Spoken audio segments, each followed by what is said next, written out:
Good morning, everybody. Sarasota Tim, 8:28 local Central Time in Louisiana. Just left a McDonald's and got a senior coffee and a sausage biscuit. And how do I get rid of that message? Maintenance required. It's annoying. Where's the back thing here? Just had a long conversation with my buddy in the Philippines. It's 12 hours ahead there. So it's 8:30 at night. It's actually 13 hours ahead of where I'm at right now because I'm in Central Time Zone. But he was telling me the whole scene, and the scene isn't bad.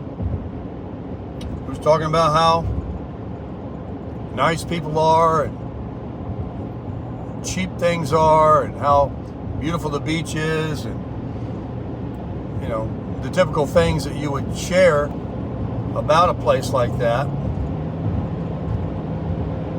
He was talking about he's lived in two places. He went to Thailand a couple of weeks ago to visit a cousin of his who's 80 years old.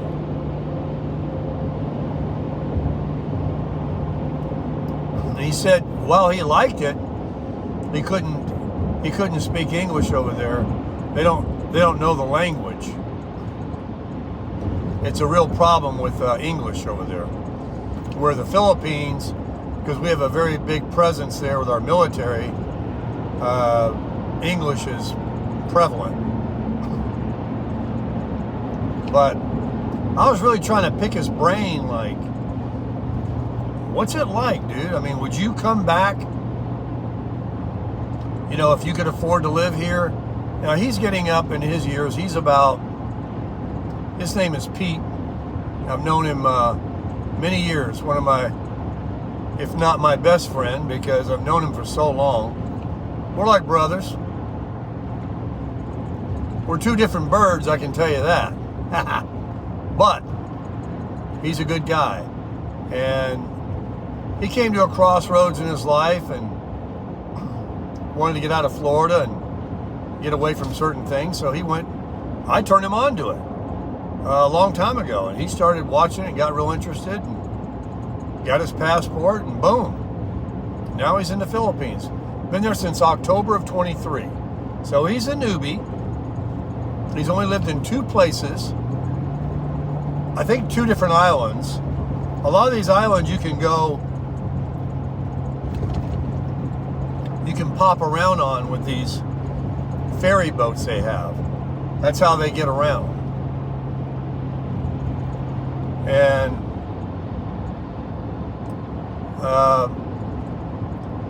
he got him a girlfriend. And he, I won't go into it, but there's a little drama there. And I don't think he needs that. I mean, you got a lot of choices, a lot of fish in the ocean. But anyway, he just says it over and over and over. People are just so friendly. They're always smiling at you. I said, well, how often do you see another American? He goes, every day. Every day. And a lot of Australians are there too. He said there's no trouble. And they use pesos. And he talks about how everything is like, I think his rent is 12,000 pesos. I go, what? That's like $300 or something. It's 56 pesos to $1 is the current exchange. So, you know, like, he has a motorbike he bought, and he pays electric separately. His TV's got the YouTube TV app with all the cable channels, and he's got air conditioning, so like an efficiency. The lady takes very good care of the place, his landlady, and he gives somebody 250 pesos twice a month. She comes in, new towels, new linens, does the laundry, cleans the place up, spick and span, and what is that? $4 or $5, So he says you can live on 1,000 pesos a day, but 2,000 pesos a day would be, very easy. And I said, well, what does that work out to in American money? Talk English. And he says his Social Security check, which is only 15, well, it's a pretty good check. If you're over there for 4 months, you can cancel your Part B. So he gets another $175, that $200 they take from us added. So he got that recently. So he's getting 15 or 80,000 pesos a month. Well, if he said you can live on 1,000 and 2,000 comfortably, that's only 60,000 pesos a month. That gives him 20,000 pesos extra. So that's $1,500 a month. So a lot of guys are moving there that don't have pensions and stuff. Now he's met expats, which is what they call a foreigner that's living there as an expat. He's met them guys that go over there with these big pensions and their Social Security. They're living super large. Yeah. So, and of course, meeting a lady is super easy, but it's not like they're prostitutes. These are just people that don't have a lot. They want to better their lives. They don't have the American culture that many of the women here do. So their culture is, it's not like being subordinate or something like that. It's just, it's like in Japan. Women do a certain role. That's their culture. And I think that women may not follow exactly that, but they're more, I don't know what the word would be to describe, but and they want to be that way. It's just the way they are. They want to meet an expat. They want to better their lives, just like so many women here do. When they see a guy roll up in a Ferrari or something, hey, what's your name? You single? So, but it's just, I've met so many people when I used to live in San Diego years ago that have, I'm supposed to be mic'd up, I forgot, that have, they met these guys in the Navy that went there, and they bring these women back as their wives to San Diego. They go to the, where Manila or wherever the big military base is. They meet these women, and they like them, they find one that they love, and they get along well. But anyway, my friend was telling me how people are just always smiling, they're always friendly, always willing to help. They say, yes, sir, good morning, sir. Even these guards they have at McDonald's with guns, and sidearms. They have a shotgun and sidearms. This one McDonald's he goes to. He says when he walks in, good morning, sir. They're real friendly. Nobody gonna go in there and shoot up a McDonald's. Nope. But I don't know why they have those guys there, because it's not like Mexico where they have road checkpoints and stuff all over the place, and where there's shakedown. They don't do that there. In fact, talking about the women where he lives on this island, they're just. I think Catholic is a very prevalent religion over there, and these women are family girls. They're not like in Manila in the gas lamp district, the red light district. This is wholesome women that are, but are you on Facebook? Are you single? They like to meet, but they're not prostitutes, you know what I mean? You can go to places like that in the Philippines. Those are the stories you hear. But that's not the case where he's at. Let me get on ahead of this guy here. All the truckers are awake and out. They're out on the road.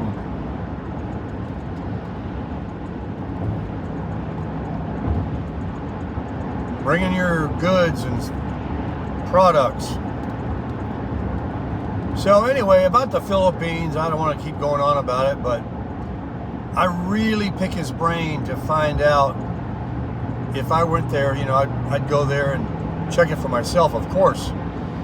But if somebody was saying, oh, shanties, horrible, terrible, shakedowns, kidnappings, murders, crime, drugs, horrible, dangerous, don't come here, I wouldn't even do it.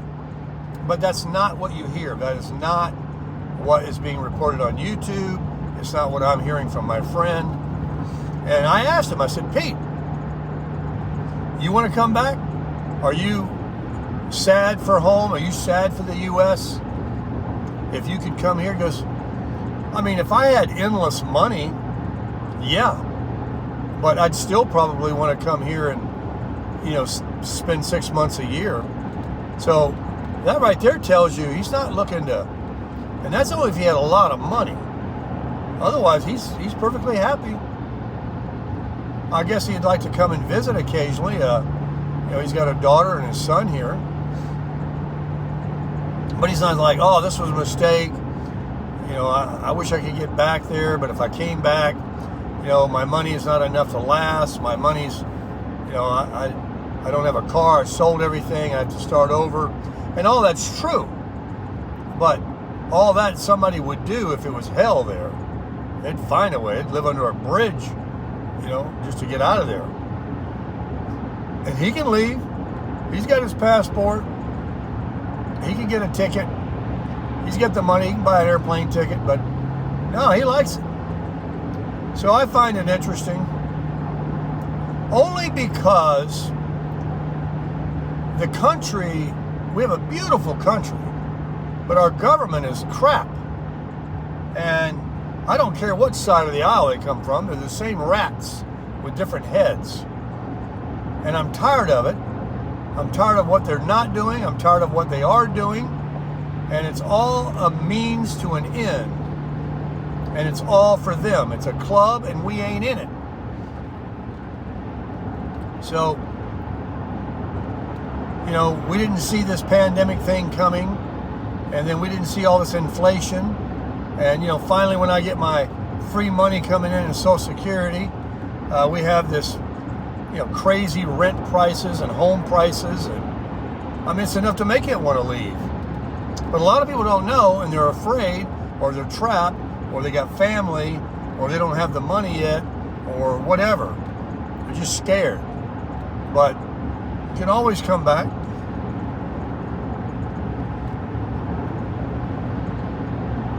It's the best cup of coffee I ever drank in my life. McDonald's Senior Coffee. Cream and sugar. Oh, let me tell you about what happened at McDonald's. First of all, I want to thank the subscriber. I received several McDonald's gift cards over the holidays from the community. Thank you all very much for all of those gift cards that I got. In my sling bag today, I have a Red Lobster card that I will use because there's one right down there. When I get down there, I'm going to go use it. And I had a McDonald's gift card that I've been carrying around. So I went in this morning to get a senior coffee. I got off on the exit back there in Louisiana. And I said, yes, I'd like a senior coffee and give me a sausage biscuit. And I really didn't know if there was 80 cents left on it or $10 left on it. But I won't throw it away if there's 80 cents on it. I'll use it and pay the difference. And that's kind of what I expected to do this morning. I figured if there's only $1.50 left on it, I'll use it and I'll pay the difference. But let me use that card up. So I've swiped it. The guy was very nice. People were very nice in there this morning. And I swiped it and it said approved for everything. And I thought, oh, wow, got a couple of bucks on here. So I didn't have my C-rights on me. And I'm squinting, trying to look at the receipt to see what the balance is.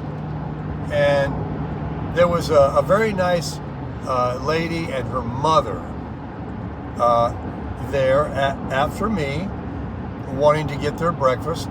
It's Saturday. She's seeing her mother, and they were very nice. And I heard them talking. And I'm looking at that receipt, and I'm squinting, and there was $3.50 left. So she ordered something, and she had a 20 in her hand. And I said, here's $3.50. You would have thought I gave her $30. She was so happy. She was so excited. Thank you so much. She even kept the card, because the guy said you can, reload it and everything. She wanted to keep it.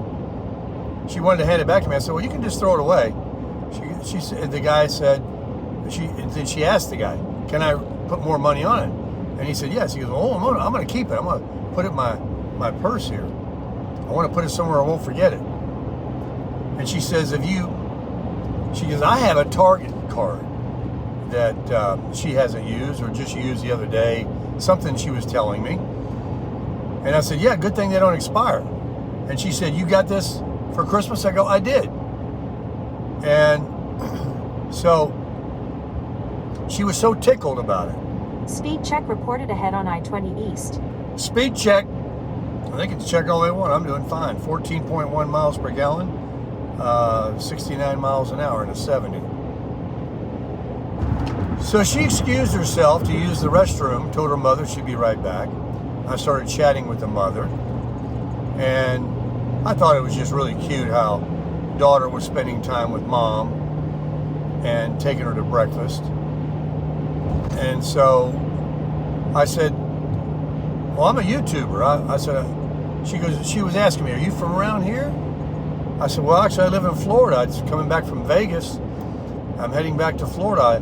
I'm a YouTuber. I make videos and put them on the internet. And I said, do you know what YouTube? You watch YouTube? She goes, oh yeah. But I said, well, it's Sarasota Tim, if you want to check it out. And she, oh, I wish my daughter was here. I'd tell her, because she was in the restroom. I said, well, just tell her Sarasota, like Sarasota, Florida. I got cards waiting on me, by the way, when I get to Ted and Jolene's, thanks to my subscriber, Mr. Chip. I got some business cards. They look cool, too. Crush it.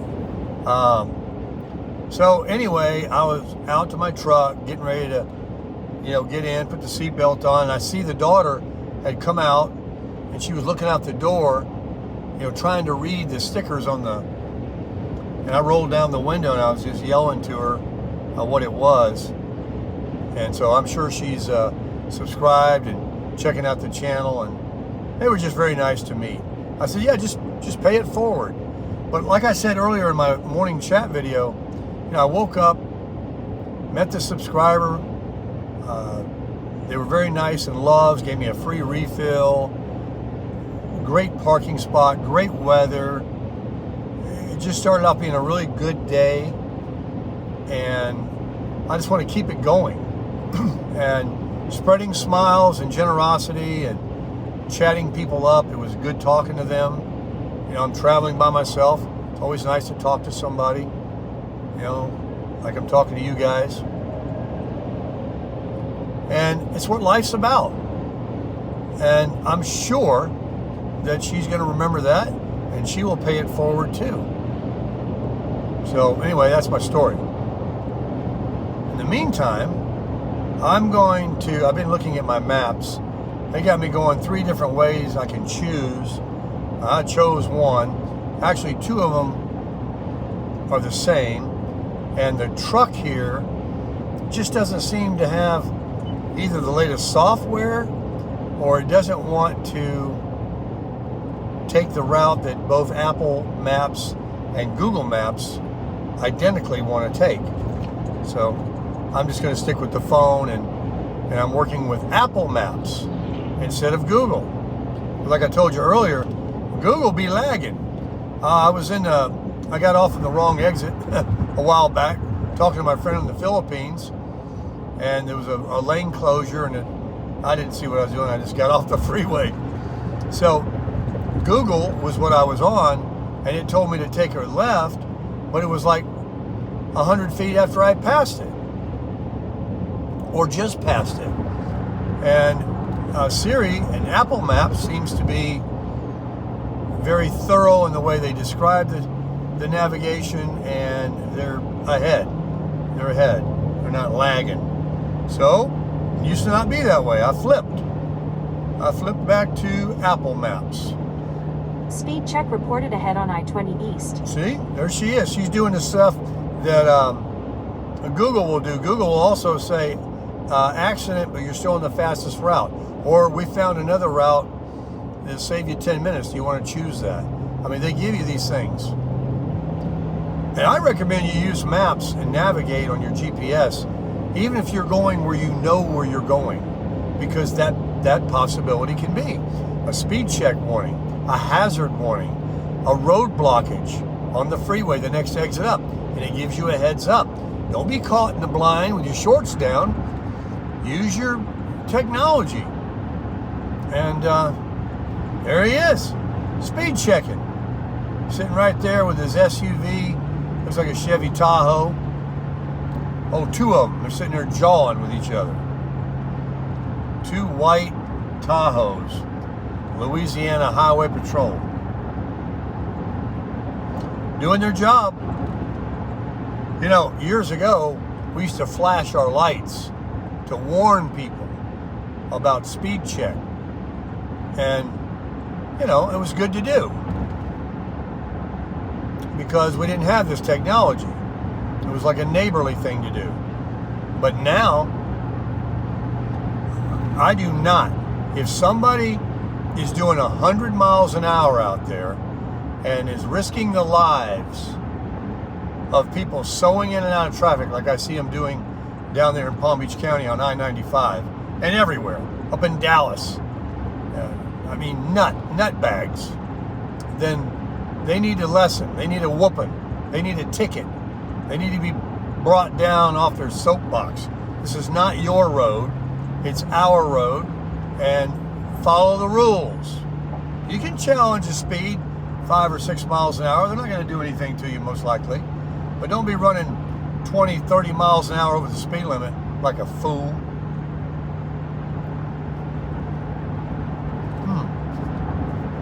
My second cup. I enjoyed it. I don't know what it costs. So yeah, just having a good time, everybody. A darn good time. It'll be good to see the Crasher again. I sure hope she's in good shape. Everything's good. And I have, well, my phone's busy. I'm not using this map. And another thing, this dash, I said it before, these lights will blind you. I turn the display of that GPS when it gets dark off. It's like a flashlight in my eyes. I turn it off, not down, off. Screen off. And let's see, that's about all I got on this video. I'm wearing you guys out today. That's because I'm not driving around all white-knuckled in Dallas. So those people are getting ready, aren't they? Tomorrow, no, Monday. dang, I would have had to hang out forever. It's not till Monday, right? The 8th? That's a Monday. I'm pretty sure. At 2 o'clock. They're saying some weather's coming in. I mean, look, cloudy right here. Now, I got to go down to Hattiesburg or somewhere. I've done it a couple of times. I don't know why Google wants me to do that. It's the direct route, but there's lights like every half a mile. And it's a 2-lane, and the towns are big that you go through. It's not like those roads in Texas that aren't freeways that are just like a freeway. This is like going down Federal Highway in Boynton Beach. But I'm going to do it. And 20 cuts back to the north. All these 20s and 40s, as they come across the country from the west, here's what they do.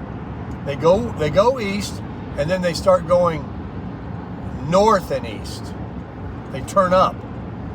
And so if you were to keep going, then it would, I got my sister calling.